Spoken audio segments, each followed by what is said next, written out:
In this class, we are discussing about atoms. So, atoms.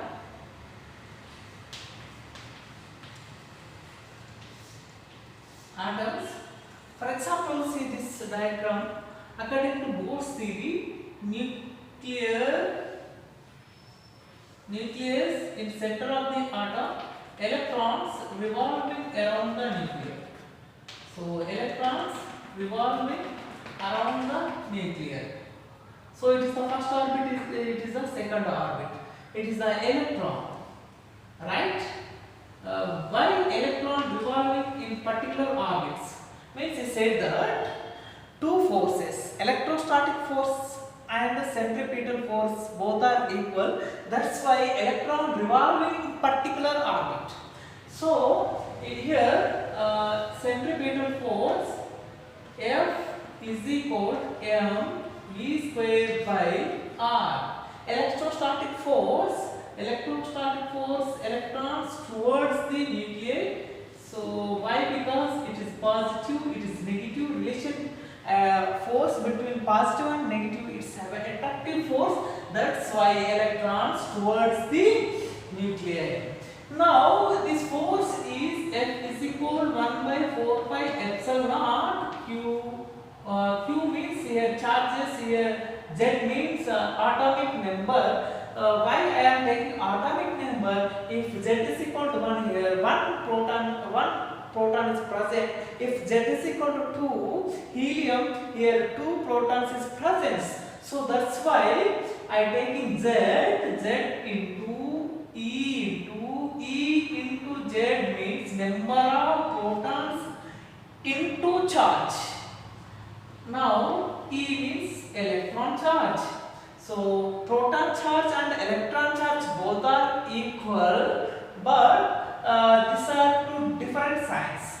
For electron charge, E is equal to minus 1.602 into 10 to the power of minus 19 coulombs. Proton charge plus 1.602 into 10 to the power of minus 19 coulombs. So both are equal, but sign is different. That's why this one can write 1 by 4 by epsilon naught K. K means Coulomb's constant. So Z E square by R square. By electron revolving in the orbit. Why electron revolving in the orbit?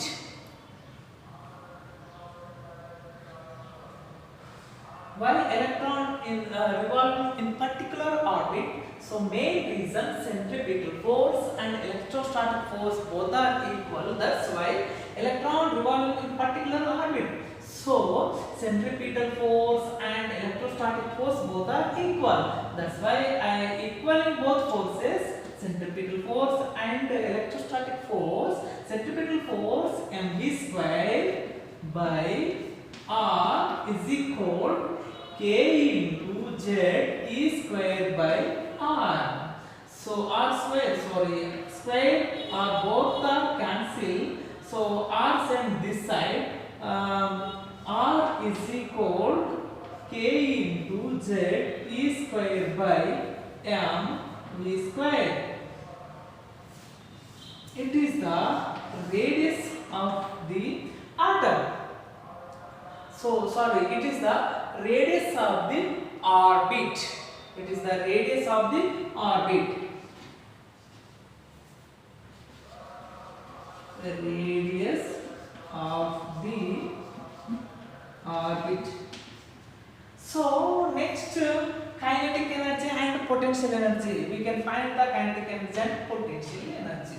So kinetic energy formula of mv square. It is the kinetic energy, right? We know very well this like a kinetic energy, look like a kinetic energy. So this convert into kinetic energy. How to convert it? That's why again I equaling both sides. M v square by r is equal to centripetal force and electrostatic force both are equating k into z e square by r square. Both are cancelled, and our equation mv square is equal to k into z e square by r. So in this equation I multiplying with half. So we get half into m v square is equal half into k into z e square by r square. So kinetic energy of the electron in revolving in orbit. So kinetic energy, this is equal to kinetic energy of m square. So that's why half k z e square by r. So here I am substituting k value 1 by 4 pi epsilon naught. So 1 by 2 1 by 4 pi epsilon naught z e square by r. So again I am multiplying this one, we get 1 by 8 pi epsilon naught z e square by r. It is the kinetic energy of electron revolving in the orbit. Here, if electron is revolving in the orbit, what is the kinetic energy? 1 by 8 pi epsilon naught z e square by r. Okay, now it is the kinetic energy of the electron. So what is the radius of the orbit? K z e square by mv square. So next demo we discussing about potential energy. How to find the potential energy? Potential energy, for example, energy formula force into displacement. It is the energy formula.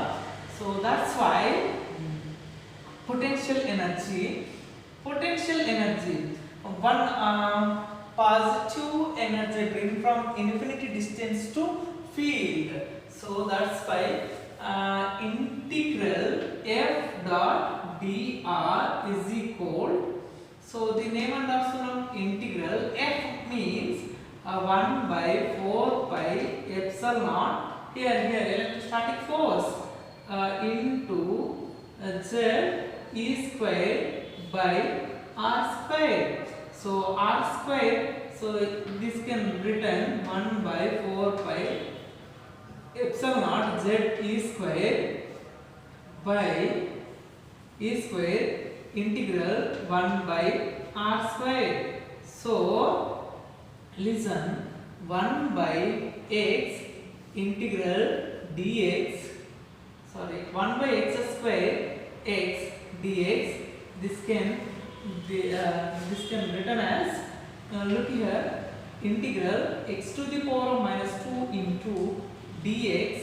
So integrating x to the power of minus 2x plus 1 by minus 2x plus 1, again we get x to the power of minus 1 by minus 1.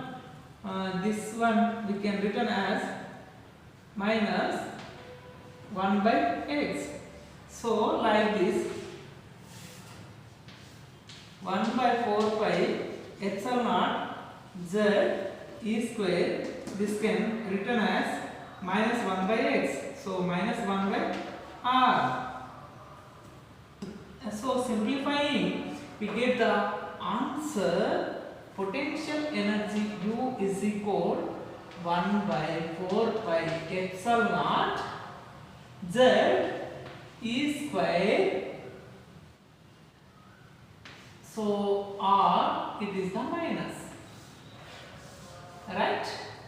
It is the kinetic energy 1 by epsilon naught 1 by 8 by epsilon naught z e square by 8 r. Potential energy minus 1 by 4 by epsilon naught z e square into by r. So total energy, we want the total energy. What I have to do total energy? adding the both potential energy and kinetic energy, we get the total energy of the electron. So kinetic and total energy, E total is equal to kinetic energy of electron plus potential energy of electron. So kinetic energy of electron 1 by 8 pi epsilon naught into Z E squared by R minus potential energy 1 by 4 pi epsilon naught Z E squared by R. So here look here, R same 1 by 4 pi epsilon naught. ikkade emundi 8 by 4 pi epsilon naught undi, Z E square. So when I take a common, we get a result. So what we have remaining, Z E square by pi epsilon R 1 by 8 minus 4 Z E square 4 pi epsilon R LCM. So LCM చూడండి, how to 8 is the ఏం చేయాలి, 8 4 2 4 2 again 2 2 1, so 4 8, LCM is 8. So that's why here 1 minus 2 by 8, we get answer minus 1 by 8 by epsilon Z by E square by R. It is the total energy of electron in orbit.